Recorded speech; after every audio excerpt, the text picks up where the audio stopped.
Ya. Baik, Assalamualaikum warahmatullahi wabarakatuh. Shalom, Om Swastiastu, Namo Buddhaya, Salam Kebajikan, dan salam sejahtera bagi kita semua. Kepada yang terhormat, Bapak Dr. Andes Muhammad Sobarudin MA selaku dosen pengampu mata kuliah komunikasi publik dan teman-teman yang berbahagia.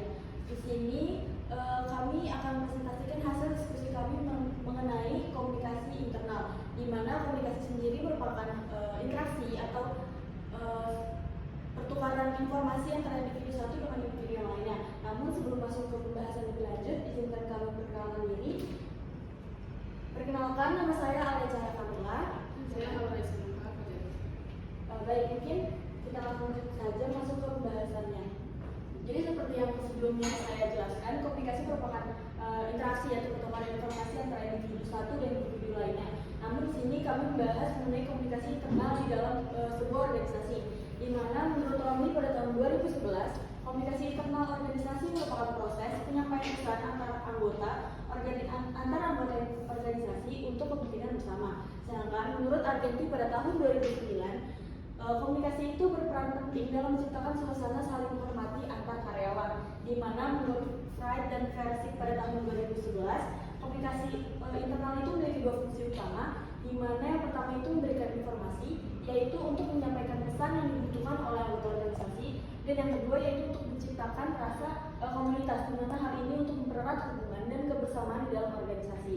Nah, setelah mengetahui konsep dasar komunikasi internal tersebut, komunikasi internal itu dapat dibagi menjadi beberapa pola dan juga jenis yang berbeda tergantung dengan kebutuhan sebuah organisasi itu sendiri. Maka dari itu berikutnya saya akan membahas mengenai pola komunikasi internal. Sebuah organisasi itu tentu memiliki sebuah struktur atau susunan organisasi yang berbeda, di mana pola komunikasi internalnya pun berbeda. Apabila sebuah organisasi itu memiliki hierarki yang lebih kompleks, itu maka komunikasinya itu mungkin akan lebih sulit dan tidak sefleksibel organisasi yang memiliki susunan organisasi yang lebih mendatar. Di mana di sini ada tiga jenis pola komunikasi internal. Yang pertama itu ada komunikasi vertikal, komunikasi horizontal, dan juga komunikasi diagonal. Di mana komunikasi vertikal sendiri merupakan komunikasi yang terjadi antara atasan dan juga bawahan. Hal ini dibagi menjadi dua arah, yaitu downward communication dan juga upward communication. Di mana downward communication sendiri itu merupakan dari atasan ke bawahan, sedangkan upward communication itu dari bawahan ke atasan, seperti dari staff ke ketua, dan juga downward communication itu seperti dari ketua dan ke staffnya. Yang berikutnya merupakan komunikasi horizontal, di mana komunikasi horizontal itu sendiri terjadi antara individu atau kelompok di tingkat yang sama dalam hierarki sebuah organisasi. Nah, ini itu penting untuk kolaborasi antar departemen dan membangun hubungan antar karyawan menurut Brennan dalam Suprapto pada tahun 2011. Nah, hal ini sebagai contoh komunikasi horizontal itu yaitu sesama staf walaupun beda departemen, atau sesama ketua divisi walaupun beda departemen, atau sesama kepala departemen walaupun beda departemen. Dan yang berikutnya yaitu komunikasi diagonal, di mana komunikasi diagonal sendiri melibatkan antara individu dan tingkat yang berbeda dan departemen yang berbeda. Ini membantu dalam bersifat pengambilan keputusan dan meningkatkan efisiensi. Nah, sebagai contoh dari komunikasi diagonal sendiri yaitu apabila ada sebuah ketua divisi dari departemen yang berbeda berkomunikasi dengan staf dari departemen yang berbeda. Nah, hal itu akan membuat persilangan sehingga komunikasi diagonal itu terjadi. Nah, setelah membahas pola komunikasi, mungkin kita akan membahas jenis komunikasi internal, di mana komunikasi internal itu ada verbal, non-verbal, formal, dan juga informal. Verbal sendiri terdiri dari dua, yaitu komunikasi lisan dan juga komunikasi tertulis, di mana komunikasi lisan sendiri merupakan komunikasi yang dilakukan secara langsung melalui ucapan seperti rapat, diskusi, atau percakapan sehari-hari seperti yang biasa kita lakukan. Dan yang kedua itu merupakan komunikasi tertulis, di mana komunikasi ini menggunakan media tulis untuk menyampaikan informasi seperti email, surat resmi, laporan, dan juga dokumen lainnya. Dan yang ketiga ini merupakan komunikasi nonverbal. Jadi komunikasi nonverbal sendiri itu melibatkan isyarat tubuh, ekspresi wajah, dan bahasa tubuh lainnya. Dan komunikasi nonverbal ini mendukung komunikasi verbal, di mana emosi dari sebuah komunikasi verbal itu terkait dengan komunikasi nonverbal, perihal penyampaian dan juga emosi dari isi pesan tersebut. Dan yang keempat itu merupakan komunikasi formal, di mana komunikasi formal sendiri merupakan komunikasi yang mengikuti jalur resmi dalam organisasi dan menggunakan saluran resmi untuk menyampaikan informasi. Dan yang terakhir yaitu komunikasi informal. Hal ini terjadi secara tidak resmi di antara anggota organisasi dan seringkali terjadi dalam konteks sosial dan santai. Jadi komunikasi formal ini untuk menciptakan komunikasi yang baik dalam sebuah organisasi, sedangkan komunikasi informal itu untuk menciptakan rasa komunitas di dalam sebuah organisasi. Seperti itu. Dan yang berikutnya merupakan faktor yang mempengaruhi efektivitas komunikasi internal. Nah, apabila komunikasi internal itu sendiri berdampak pada sebuah organisasi, maka komunikasi internal sendiri juga terdampak oleh beberapa faktor yang mempengaruhi efektivitasnya, seperti aspek struktural, budaya, teknologi, dan hingga psikologis yang menentukan komunikasi itu terjadi. Yang pertama itu merupakan struktur organisasi, seperti yang saya jelaskan sebelumnya. Setiap organisasi itu memiliki struktur yang berbeda-beda. Apabila strukturnya itu lebih kompleks, maka komunikasi akan lebih sulit untuk tersampaikan karena harus melewati lapisan-lapisan birokrasi. Dan yang kedua itu apabila memiliki struktur organisasi yang lebih datar, maka komunikasinya akan lebih fleksibel. Dan yang kedua yaitu saluran komunikasi. Jadi komunikasi ini salurannya memiliki dua jalur, yaitu formal dan juga non formal, di mana formal ini seperti rapat dan juga yang lain-lain. Sedangkan saluran komunikasi informal ini seperti perbincangan hari-hari pada umumnya. Dan yang ketiga ini kompetensi komunikasi. Jadi kompetensi komunikasi karyawan ini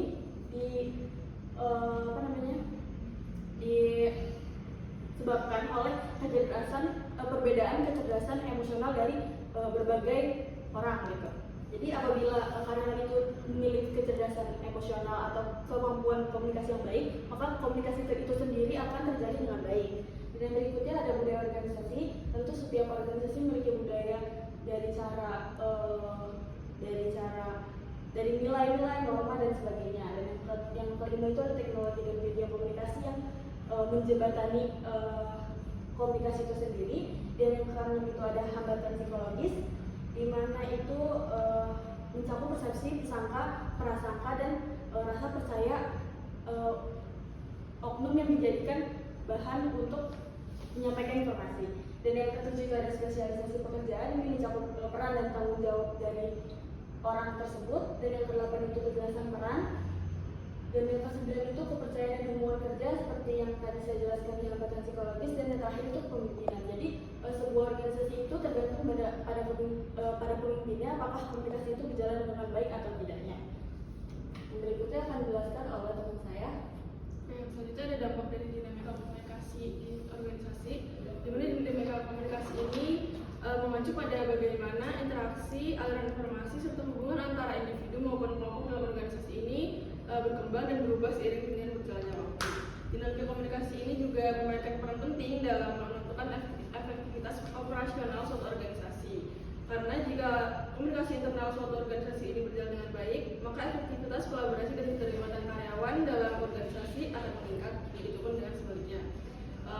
Ada beberapa dampak utama dari dinamika komunikasi internal terhadap organisasi. Yang pertama ada dampak terhadap efisiensi operasional, yang mana komunikasi internal yang efektif membantu untuk memastikan bahwa informasi disampaikan dengan jelas dan tepat waktu, sehingga proses kerja menjadi lebih efisien.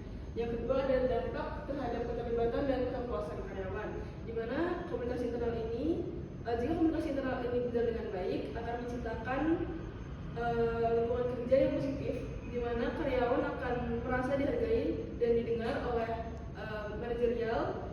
Dan menurut Towers Watson pada 2012, komunikasi internal yang kuat memiliki tingkat keterlibatan karyawan sebanyak 47% lebih tinggi dibanding organisasi dengan komunikasinya yang lemah. Yang ketiga ada dampak terhadap inovasi dan kreativitas. Jika komunikasi internal ini berjalan dengan baik, maka akan terbentuk komunikasi yang terbuka dan dinamis, di mana komunikasi yang terbuka dan dinamis ini akan memungkinkan karyawan untuk berbagi ide, berdiskusi, serta berkolaborasi dengan lebih efektif. Dan hal ini akan mendorong kreativitas karyawan melalui brainstorming terbuka, sehingga meningkatkan daya saing organisasi melalui inovasi. Yang terakhir ada dampak terhadap resolusi konflik dan hubungan kerja. Jika dengan komunikasi internal yang baik, maka organisasi dapat mengelola konflik dengan lebih efektif dan tidak akan menghambat produktivitas dari karyawan tersebut. Organisasi dengan mekanisme komunikasi yang jelas cenderung memiliki penyelesaian konflik yang lebih efektif untuk menjaga hubungan kerja yang harmonis. Selanjutnya ada strategi yang dapat diterapkan untuk memastikan komunikasi internal dalam organisasi ini berjalan dengan lebih efektif. Yang pertama ada membangun budaya komunikasi yang terbuka. Dengan menciptakan budaya organisasi yang terbuka dan transparan, organisasi memungkinkan karyawan untuk menyampaikan ide, masukan maupun kritik terhadap organisasi untuk lebih berkembang ke depannya. Yang kedua ada menggunakan teknologi untuk mendukung komunikasi efektif. Dengan teknologi akan memainkan peran penting dalam mempercepat, mempermudah, dan meningkatkan efektivitas komunikasi internal dalam suatu organisasi. Dengan teknologi inilah organisasi dapat mengurangi hambatan komunikasi serta memastikan bahwa informasi dapat diakses dengan mudah oleh seluruh karyawan. Yang ketiga ada memberikan pelatihan komunikasi untuk karyawan dan manajer. Dengan keterampilan komunikasi yang tidak hanya keterampilan komunikasi ini tidak hanya untuk level manajemen saja, tapi seluruh karyawan yang ada di organisasi. Dan keempat ada menyediakan saluran untuk umpan balik yang efektif. Agar komunikasi internal ini berjalan dengan lebih efektif, organisasi perlu memiliki mekanisme umpan balik atau feedback yang memungkinkan karyawan memberikan pendapat terhadap kebijakan atau proses komunikasi yang terjadi dalam organisasi tersebut.